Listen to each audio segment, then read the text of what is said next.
নন মুসলিমরা মুসলিম যোদ্ধাবন্দীদেরকে দাসী বানাবে, আর মুসলিমরা নন মুসলিম যোদ্ধাবন্দীদেরকে দাসী বানানোর প্রথাকে বিলুপ্ত করে দিয়ে, বাতিল করে দিয়ে শুধুমাত্র চেয়ে চেয়ে দেখবে, এমন আত্মঘাতী সিদ্ধান্ত ইসলাম নিতে পারে না।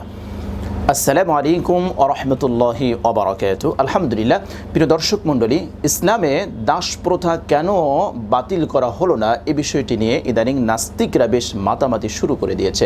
নাস্তিকরা দাবি করতে চায় যে কেন ইসলামে দাস প্রথাকে বহাল তবিয়তে রেখে অমানবিকতার পরিচয় দেওয়া হয়েছে। আসলে নাস্তিকদের এই দাবিটি পুরোপুরি সঠিক নয়। ইসলাম দাস প্রথার প্রবর্তন ঘটায়নি এবং দাস প্রথাকে সম্পূর্ণরূপে বহাল তবিয়তেও রাখেনি, কেননা প্রাচীন যুগ থেকেই দাস প্রথা সমাজে প্রচলন ছিল। ইসলাম এসে এই দাস প্রথার অনেক উৎসকে চিরতরে বন্ধ করে দিয়েছে। কেননা আমরা জানি যে প্রাচীন যুগে দাসী বানানোর বিভিন্ন প্রক্রিয়া ছিল। একটা প্রক্রিয়া এই ছিল যে স্বাধীন মানুষকে অপহরণ করে দাসী হিসেবে বিক্রি করে দেওয়া হতো। ইসলাম এই পন্থা, এই পদ্ধতিকে চিরতরে বন্ধ করে দিয়েছে, এই দ্বারকে রুদ্ধ করে দিয়েছে, এটাকে হারাম করে দিয়েছে। 2 নম্বর, কোনো ব্যক্তি যদি ঋণ পরিশোধে ব্যর্থ হতো, অক্ষম হতো, তাহলে পাওনাদার এই ব্যক্তিকে, অর্থাৎ ঋণগ্রস্ত ব্যক্তিকে দাসী বানিয়ে নিয়ে যেত। ইসলাম এটাকেও হারাম করেছে, নিষিদ্ধ করেছে। তৃতীয় আরেকটি প্রক্রিয়া এই ছিল যে অভিজাত শ্রেণীর সাথে যদি নিম্ন শ্রেণীর কেউ অসৎ আচরণ করত, তাহলে অভিজাত শ্রেণীর ব্যক্তিরা এই নিম্ন শ্রেণীর ব্যক্তিকে দাসী বানিয়ে নিয়ে যেত। ইসলাম এটাকে হারাম করেছে, নিষিদ্ধ করে দিয়েছে। আরেকটি প্রক্রিয়া এই ছিল যে কোনো ব্যক্তি যদি বিভিন্ন অপরাধে জড়িয়ে পড়তো, যেমন চুরি বা হত্যা, তাহলে এই অপরাধী ব্যক্তিকে দাসী বানিয়ে নিয়ে যাওয়া হতো। এটাকেও ইসলাম চিরতরে বন্ধ করে দিয়েছে।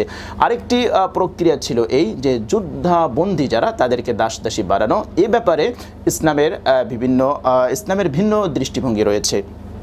মুসলমানদের সাথে যদি নন মুসলিম যারা, তাদের যুদ্ধ হয়, আর নন মুসলিমরা যদি যুদ্ধাবন্দী হয়ে আসে, তাদের ক্ষেত্রে ইসলামের 4টি মূলনীতি রয়েছে। 1 নম্বর হলো যে এই সকল নন মুসলিম যুদ্ধাবন্দীদেরকে আমির যিনি থাকবেন, যিনি সিপাহ সালার থাকবেন, তিনি ইচ্ছে করলে মুক্তিপণ ছাড়াই তাদেরকে মুক্ত করে দিতে পারেন।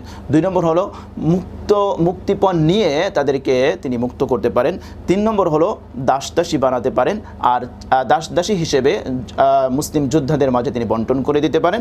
আর 4র্থ হলো এই যুদ্ধাবন্দীদেরকে তিনি হত্যা করার হুকুম দিতে পারেন। তো এই 4টি অপশন কিন্তু রয়েছে। এক্ষেত্রে উল্লেখ করতে চাই যে নন মুসলিমরা যুদ্ধাবন্দী হয়ে আসলেই তাদেরকে দাসী বানাতে হবে, এটা কিন্তু ইসলামের কোনো জরুরি বিধান, ফরজ ওয়াজিব কিছুই নয়। সিপাহ সালার যিনি থাকবেন, আমির যিনি থাকবেন, তিনি পরিবেশ পরিস্থিতি অনুযায়ী তিনি সিদ্ধান্ত নেবেন। যদিও নন মুসলিম যুদ্ধাবন্দীদেরকে ইসলাম দাসী বানানোর অনুমোদন দিয়েছে বিশেষ কারণে, আমরা সে কারণ ইনশাআল্লাহ উল্লেখ করব। তো তথাপিও ইসলাম কিন্তু এ সকল দাসীকে মুক্তকরণের জন্য বহু পথ আমাদেরকে বাতলিয়ে দিয়েছে। আমরা এখানে কয়েকটি পথ উল্লেখ করতে চাই। সর্বপ্রথম, ইসলাম এ সকল দাসীকে আজাদ করার জন্য আমাদেরকে উৎসাহ দিয়েছে, যেমনটি সূরা বালাদের ভিতরে আল্লাহ পাক ইরশাদ করেছেন, সূরা বালাদের 11 থেকে 13 নম্বর আয়াতে কারিমার মধ্যে, যে ওয়ামা আদরাকা মাল আকাবা ফালাকতাহামাল আকাবা ওয়ামা আদরাকা মাল আকাবা ফাক্কু রাকাবা। আল্লাহ পাক ইরশাদ করলেন, সে তো বন্ধুর গিরিপথ অতিক্রম করেনি। হাবিব, আপনি জানেন বন্ধুর গিরিপথ কি? তা হলো ফাক্কু রাকাবা, গোলাম আজাদ করা। তাহলে সূরা বালাদের ভিতরে গোলাম আজাদ করার এই বিষয়টি এসেছে, মুসলমানদেরকে, মুমিনদেরকে এখানে উৎসাহ দেওয়া হয়েছে। ঠিক একইভাবে আমরা দেখি সহিহ সুন্নাহর ভিতরে একটি হাদিস এসেছে, আবু দাউদের ভিতরে এসেছে হাদিসটি, হাদিস নাম্বার 39-63, তিরমিজিতে এসেছে হাদিস নাম্বার 16-38, নাসাইতে এসেছে হাদিস নাম্বার 31-45। এছাড়া বহু হাদিসের ভিতরে এই গোলাম আজাদ করার ব্যাপারটি এসেছে। আল্লাহ রাসূল সাল্লাল্লাহু আলাইহি ওয়াসাল্লাম ইরশাদ করেছেন, মান আ'তাকা রাকাবাতান আ'তাকাল্লাহু বিকুল্লি উযবিন মিনহা উযওয়াম মিনহু মিনান নার। রাসূল বলেছেন, কোনো ব্যক্তি যদি কোনো গোলামকে আজাদ করে, তাহলে এই যে গোলাম সে আজাদ করলো, এই গোলামের প্রত্যেকটি অঙ্গের বিনিময় আজাদকারীর প্রত্যেকটি অঙ্গ প্রত্যঙ্গকে আল্লাহ সুবহানাহু ওয়া তাআলা জাহান্নাম থেকে মুক্ত করে দেবেন। সুবহানাল্লাহ। তাহলে 1 নম্বর পথ হলো উৎসাহ দিয়েছে, ইসলাম উৎসাহ দিয়েছে গোলামকে আজাদ করার জন্য, এ সকল দাসীদেরকে মুক্ত করে দেওয়ার জন্য উৎসাহ দিয়েছে। 2 নম্বর, বিভিন্ন কাফফারার জরিমানা স্বরূপ বা কাফফারা স্বরূপ বিভিন্ন অপরাধের বা বিভিন্ন গুনাহের কাফফারা স্বরূপ ইসলাম এই গোলাম আজাদ করার কথা বলেছে। আমরা যে দেখি এখানে কোরআনের ভিতরে বেশ কিছু কাফফারার ক্ষেত্রে গোলাম আজাদ করার কথা এসেছে। যেমন ভুলবশত যদি কোনো ব্যক্তি কোনো মোমেনকে হত্যা করে ফেলে তাহলে সেক্ষেত্রে গোলাম আজাদ করার কথা এসেছে কাফফারা হিসেবে, যেরকম সূরা নিসার 92 নম্বর আয়াতে কারিমার মধ্যে এসেছে। তারপরে ইচ্ছাকৃত শপথ ভঙ্গের কাফফারার জন্য গোলাম আজাদ করার কথা এসেছে সূরা মায়েদার 81 নম্বর আয়াতে কারিমার মধ্যে। তারপরে জিহারের কাফফারা হিসেবে গোলাম আজাদ করার কথা এসেছে সূরা মুজাদালার 3 নম্বর আয়াতে কারিমার মধ্যে। ইচ্ছাকৃত রোজা ভঙ্গের কাফফারা হিসেবে গোলাম আজাদ করার কথা এসেছে সহিহ সুন্নাহর মধ্যে। তো এভাবে গোলাম আজাদ করার কথা কিন্তু এসেছে। তাছাড়া লিখিত চুক্তির মাধ্যমে মুক্তিদান, অর্থাৎ কোনো গোলাম যদি মুকাতাবা করে, চুক্তি করে মালিকের সাথে যে সে এত পরিমাণ অর্থ সম্পদ মালিককে দিয়ে সে মুক্ত হয়ে যাবে, এটাও ইসলাম অনুমোদন করেছে সূরা নূরের 33 নম্বর আয়াতে কারিমার মধ্যে এই ব্যাপারে বলা হয়েছে। তাছাড়া রাষ্ট্রীয়ভাবে রাষ্ট্রীয় তত্ত্বাবধানে সেক্ষেত্রেও কিন্তু গোলাম আজাদ করার কথা এসেছে। আমরা দেখি সূরা তাওবার 60 নম্বর আয়াতে কারিমার মধ্যে জাকাত আদায় করার যেগুলো ক্ষেত্র রয়েছে সেখানে কিন্তু গোলাম আজাদ করার একটা ক্ষেত্র কিন্তু এখানে রয়েছে। তারপরে উম্মে ওয়ালাদ বানানোর মাধ্যমে কিন্তু গোলাম আজাদের ব্যবস্থা রয়েছে, অর্থাৎ মালিক যদি তার দাসীর সাথে মেলামেশা করে সেক্ষেত্রে সন্তান জন্ম নিলে এই দাসী উম্মে ওয়ালাদ হয়ে যায়, সে কিন্তু তাকে আর বিক্রি করা যাবে না, বরং সে কিন্তু আজাদ হয়ে যাবে। এরপরে মুদাব্বার হতে পারে, অর্থাৎ মালিকের মৃত্যুর পরে এই দাসদাসী আজাদ হয়ে যেতে পারে।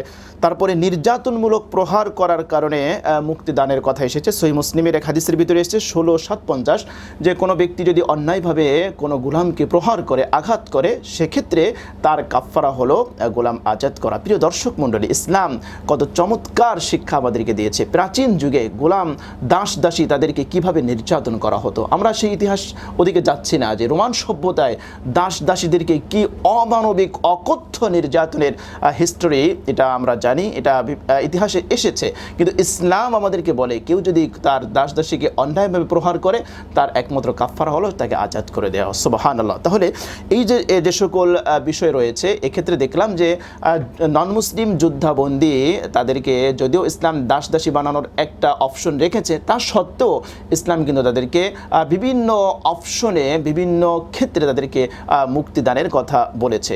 এখন প্রশ্ন হলো যে নন মুসলিম যুদ্ধাবন্দীদেরকে দাসী বানানোর অনুমোদন কেন দেওয়া হলো? আমরা এই প্রশ্নের উত্তরে বলবো যে ইসলামের হাতে যেই অপশনগুলো ছিল, অর্থাৎ দাসী প্রথাকে বাতিল করার ইসলাম সবটুকু করেছে, বরং তার চেয়ে আরও বেশি করেছে।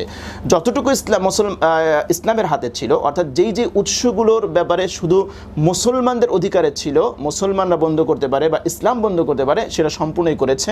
পিছনে আমরা আলোচনা করে এসেছি যে দাসী বানানোর উৎসগুলো চিরতরে ইসলাম রুদ্ধ করে দিয়েছে, বন্ধ করে দিয়েছে। এখন থাকলো নন মুসলিমদের সাথে যদি মুসলমানদের কোনো যুদ্ধ হয়, সেক্ষেত্রে যদি নন মুসলিম যুদ্ধাবন্দী মুসলমানদের হাতে চলে আসে, সেক্ষেত্রে 4টি মূলনীতির বা 4টি অপশনের একটা অপশন হলো দাসী বানানো। এখন ইসলাম যদি এককভাবে এই সিদ্ধান্ত গ্রহণ করে যে নন মুসলিম যোদ্ধাদেরকে মুসলমানরা দাসী বানাবে না, কিন্তু অপরদিকে কি দেখা গেল, মুসলমান কোনো মুসলিম যোদ্ধা যদি নন মুসলিমদের হাতে বন্দী হয়, নন মুসলিমরা যদি তাকে দাসী বানায় আর মুসলমানরা যদি এই প্রথাকে চিরতরে বন্ধ করে দিয়ে বিলুপ্ত করে দেয়, তাহলে মুসলমানদের যোদ্ধারা নন মুসলিমদের হাতে তারা দাসী হিসেবে বন্দী থাকবে, আর এক্ষেত্রে মুসলমানদের কিছুই করার থাকবে না। এমন আত্মঘাতী সিদ্ধান্ত ইসলাম কখনো আমাদেরকে শিক্ষা দেয় না। সুতরাং দাসী যুদ্ধাবন্দীদেরকে দাসী বানানোর যে প্রক্রিয়া, এই প্রক্রিয়াটা হলো যে নন মুসলিমরা যদি না বানায়, অর্থাৎ তাদের সাথে যদি এমন কোনো চুক্তি হয় যে কখনোই তারা মুসলিম যুদ্ধাবন্দীদেরকে দাসী বানাবে না, সেক্ষেত্রে উভয় পক্ষই এখানে তারা সমঝোতা করতে পারে, তারা এই পথটি রুদ্ধ করতে পারে। তাছাড়া কোনো এক পক্ষ, বিশেষ করে মুসলমানরা এককভাবে এই সিদ্ধান্ত নিলে সেটা হবে আত্মঘাতী সিদ্ধান্ত। এই সিদ্ধান্ত কখনোই ইসলাম নিতে পারে না, এমন আত্মঘাতী সিদ্ধান্ত নেওয়ার কথা ইসলাম বলতে পারে না। এটা হলো 1 নম্বর পয়েন্ট। আর দ্বিতীয় আরেকটি পয়েন্ট হলো যে আমরা জানি ইসলাম কোরআন যখন নাজিল হলো আজ থেকে 1450 বছর পূর্বে, বিশ্বনবী মুহাম্মদ রাসূলুল্লাহ সাল্লাল্লাহু আলাইহি ওয়াসাল্লাম তিনি এমন একটা সমাজ ব্যবস্থায় ছিলেন যে সমাজ ব্যবস্থার প্রায় সব কাজকর্ম এগুলো পরিচালিত হতো এই সকল দাসীদের মাধ্যমে। ব্যবসা বলেন বা যে কোনো ঘরোয়া কাজকর্ম বলেন বা অন্য যে কোনো কাজকর্ম বলেন, এটা সব পরিচালিত হতো এই সকল দাসীর এগুলোর মাধ্যমে। যেমন আপনি কোথাও কোনো পণ্য বহন করে নিয়ে যাবেন, সেগুলোও কিন্তু এই দাসীদের মাধ্যমেই পাঠানো হতো। সুতরাং হঠাৎ করে যদি সমাজের এই ব্যবস্থাপনা এটাকে যদি একেবারে বাতিল করে দেওয়া হতো, তাহলে সমাজে বিশৃঙ্খলার সৃষ্টি হতো, অর্থনৈতিকভাবে চরম ক্ষতিগ্রস্ত মানুষ হতো। কেননা তখন দাস দাসীকে সবচেয়ে দামি পণ্য হিসেবে ক্রয় বিক্রয় করা হতো। তো এই ক্ষেত্রে ইসলাম যদি হুট করে এরকম সিদ্ধান্ত গ্রহণ করতো, তাহলে সমাজের বিশৃঙ্খলা হতো, অর্থনৈতিকভাবে চরম ক্ষতিগ্রস্ত হতো। যার কারণে ইসলাম এটাকে ধীরে ধীরে মডিফাই করে মানুষকে উৎসাহ দিয়েছে দাস দাসীকে মুক্ত করার জন্য, আজাদ করার জন্য। আমরা পিছনে তার লম্বা একটি ফিরিস্তে আমরা এখানে পেশ করেছি যে ইসলাম কীভাবে আমাদেরকে উৎসাহ দিয়েছে। বিভিন্নভাবে গোলাম আজাদ করার কথা বলা হয়েছে, দাস দাসীকে মুক্ত করার কথা বলা হয়েছে। কাজেই সামাজিক এই যে কারণগুলো রয়েছে, যে কারণে ইসলাম এককভাবে এটাকে বাতিল করেনি বা এই কল্যাণের দিকে দৃষ্টি রেখে। তৃতীয়ত আরেকটি পয়েন্ট আমরা এখানে উল্লেখ করতে চাই যে ইসলাম দাস দাসীর এই প্রথাকে হঠাৎ করে বাতিল না করার কারণ হলো যে অনেক দাস দাসী তারা কিন্তু মনস্তাত্ত্বিকভাবে তারা কিন্তু প্রস্তুত ছিল না। যেমন আমরা দেখি আমেরিকায় যখন আইন পাশ হলো, দাস প্রথাকে যখন বিলুপ্ত করা হলো, তখন অনেক দাস দাসী তারা কিন্তু তাদের মালিকের কাছে গিয়ে তারা আবেদন করেছিল যে তাদেরকে দাস দাসী হিসেবে রাখা হোক। অর্থাৎ তারা শারীরিকভাবে তারা আজাদ হলেও কিন্তু মনস্তাত্ত্বিকভাবে মানসিকভাবে কিন্তু তারা আজাদ হয়নি। তারা কিন্তু গোলামি বা গোলাম থাকার, পরাধীন থাকার এটাকেই কিন্তু তারা তাদের মজ্জাগত একটা বিষয়ে তারা মনে করত। যার কারণে তারা কিন্তু ফিরে গিয়ে আবেদন করেছে যে তাদেরকে গোলামবাদী হিসেবে রাখা হোক। এক্ষেত্রে ইসলাম কি করেছে? ইসলাম আগে তাদের মানসিক আজাদির কথা বলেছে, তাদের মনস্তাত্ত্বিক আজাদের কথা আগে বলেছে। তারাও যে মানুষ হিসেবে তাদের সম অধিকার রয়েছে, এই জিনিসটা তাদের ভিতরে আত্ম উপলব্ধি বা আত্মচেতনা বোধ তাদের ভিতরে জাগ্রত করেছে। এরপরে যখন সে নিজেদের ভিতরে যখন আত্মমর্যাদা, আত্মসচেতনতা যখন জাগ্রত হবে, সে নিজেই স্বাধীন হওয়ার জন্য সে দাবি তুলবে। ইসলাম কিন্তু এটা করেছে। তো কাজেই আমরা এখানে সর্বশেষ যে বলতে চাই, যুদ্ধবন্দী যদি নন মুসলিম হয়ে আসে, সেক্ষেত্রে ইসলামে দাস দাসী বানানোর যে প্রথাটি রয়েছে, এটা ইসলাম কখনো এককভাবে এটাকে বাতিল করতে পারে না। এটা হবে একটা আত্মঘাতী সিদ্ধান্ত। সেক্ষেত্রেই শুধুমাত্র এই দাস দাসী বানানোর অপশনটা ইসলাম রেখে দিয়েছে। বা আবার যদি সেই পূর্বের সমাজ ব্যবস্থায় আবার ফিরে যায়, আবার যদি যানবাহন সব নষ্ট হয়ে যায়, তাহলে সেই দাস দাসী যদি আবার ফিরে আসে, তাহলে সেক্ষেত্রে দাস দাসীর সেই ক্ষেত্রে যদি ইসলাম এটাকে একেবারে বন্ধ করে দিত, তাহলে নাস্তিকরা আবার হয়তো তখনও প্রশ্ন করে বসবে যে আল্লাহ কি এটা জানতো না যে সমাজ ব্যবস্থা আবার ফিরে আসবে? তাহলে আল্লাহ পাক এটা কেন বাতিল করে দিল? ইত্যাদি ইত্যাদি। তো দর্শক মণ্ডলী, আমি বিশ্বাস করি যে আমাদের এই আলোচনায় এটা স্পষ্ট হয়েছে যে কেন ইসলাম শুধুমাত্র যুদ্ধাবন্দীদেরকে দাস দাসী বানানোর অপশনালভাবে এটা রেখে দিয়েছে। এর হিকমা কি, এটাও স্পষ্ট হয়েছে। নিঃসন্দেহে আমরা এটা স্পষ্টভাবে বলতে পারি যে ইসলাম মানবিকতার ধর্ম, ইসলাম মানবতার সর্বোচ্চ পরাকাষ্ঠা এখানে প্রদর্শন করেছে। এমনকি গোলামবাদী তারাও যে মানুষ, দাস দাসী তারাও যে মানুষ, তাদের এই মানবিকতার দিকটিও ইসলাম কিন্তু তুলে ধরেছে। আমরা ইনশাআল্লাহ আমাদের নেক্সট ভিডিওতে আমরা এই বিষয়টি স্পষ্ট করব যে প্রাচীন যুগে দাস দাসীদের সাথে কেমন আচরণ করা হতো, আর ইসলামে দাস দাসীদের সাথে কেমন আচরণ শিক্ষা দিয়েছে, তাদের সমতার কথা ইসলাম কিভাবে বলেছে, সাম্যের কথা কিভাবে ইসলাম বলেছে। ইনশাআল্লাহ কোরআন এবং সুন্নাহর আলোকে সে বিষয়টি আমরা স্পষ্ট করে তুলব।